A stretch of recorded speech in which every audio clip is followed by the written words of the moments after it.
La gestion des cantines scolaires, la mise en place de la cellule d'analyse des plaintes et dénonciations et son fonctionnement, le social, le code du numérique et la liberté de presse et la restitution des œuvres d'art sont autant de préoccupations débattues lors de cette séance d'échange hebdomadaire du secrétaire général adjoint du gouvernement et porte-parole du gouvernement, Wilfried Léandre Humbedji, avec la presse. Pour lui, le gouvernement fait un effort considérable pour la scolarisation des enfants au Bénin. Les cantines scolaires reprise en 2017, l'objectif c'était de faire 51% de couverture en 2021. On a atteint les 51% dès 2018. Les derniers chiffres, et vous avez suivi le Conseil des ministres, indiquent qu'on était même à 54%. Et là, dans l'immédiat, pour cette année, on veut passer à 75% de taux de couverture avec pour ambition, d'ici à la fin du quinquennat, de faire 100% de nos écoles. C'est pour ça que 153 milliards de francs CFA sont prévus pour couvrir cette ambition. À cette causerie débat, les confrères n'ont pas manqué d'interpeller le porte-parole du gouvernement sur certains sujets pour plus d'éclaircissements. Alors, la troisième question que je vais poser pour m'en arrêter là pour le moment touche au terrorisme.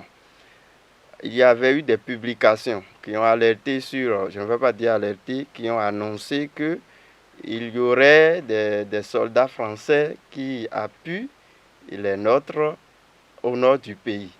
Je ne me rappelle pas avoir eu une clarification de la part du gouvernement.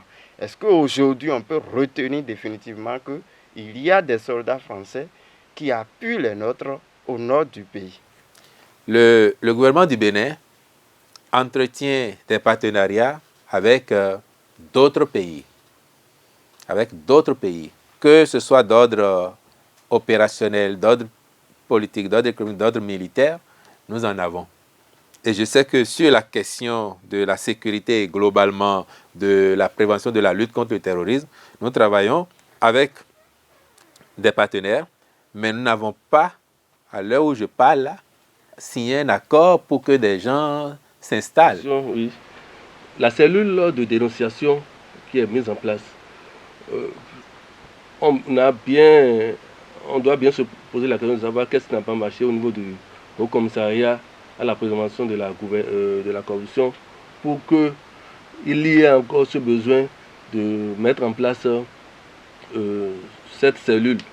Dans le souci d'améliorer les services offerts aux citoyens dans les administrations au Bénin et encourager la bonne gouvernance, le gouvernement va procéder à l'installation d'une cellule de dénonciation des mauvais traitements subis par des usagers dans l'administration publique. À ce rendez-vous de l'information, le porte-parole expose son fonctionnement. La cellule. Il va y avoir une petite équipe, un coordonnateur qui sera nommé par arrêté présidentiel. Je dis bien arrêté présidentiel. C'est un coordonnateur qui va avoir une toute petite équipe. Maintenant, à côté, il y a un comité de supervision de 5 membres. On accordera du crédit à toutes les dénonciations qui interviendront. Elles seront traitées, mais le dispositif existe pour filtrer les dénonciations calomnieuses, donc celles non fondées, dont on ne rendra pas compte, évidemment, mais toutes celles qui seront avérées, compte rendu sera fait à l'opinion. Le gouvernement du président Patrice Talon a placé ce second mandat sous le hautement social. Wilfried Léandre Humbedji évoque dans ce sens un pan des actions réalisées et celles en cours. Et dans son programme de campagne avec sa colistière, ils ont prévu qu'on recruterait sur le mandat 3000 agents de santé, tout corps confondu. Au bout de 2-3 mois, dans le nouveau quinquennat, on avait déjà recruté 1600, plus de 50%. Mieux, on a lancé un autre programme spécifique et on a recruté 350 autres agents de santé, tout corps confondu, dans un programme spécifique qui s'étale sur 3 ans. Et donc, à l'arrivée, on aura fait 1050 plus les 3000 qui étaient prévus. On a annoncé qu'on recruterait 2000 agents de sécurité pour la police et l'armée. On a lancé et vous avez commencé à dire qu'il y a des intérêts. Et on a même augmenté parce qu'on a dit que ça va être 2000 chaque année sur 4 ans. Ça fait au moins 8000.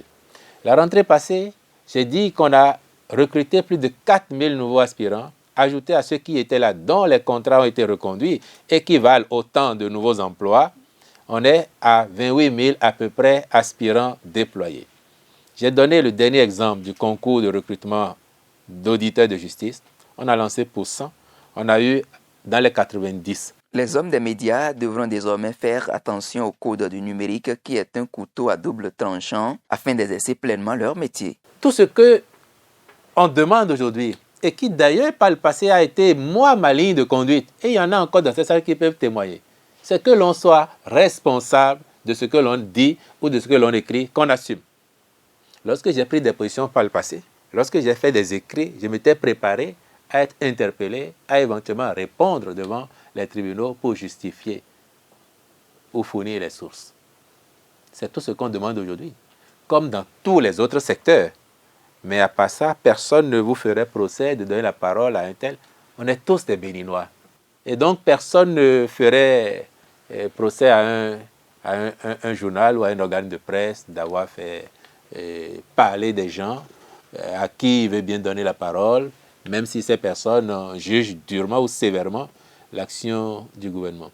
Après 2 heures d'horloge d'échange, la séance a pris fin par les actions du gouvernement en cours afin que le Bénin participe à la prochaine CAN.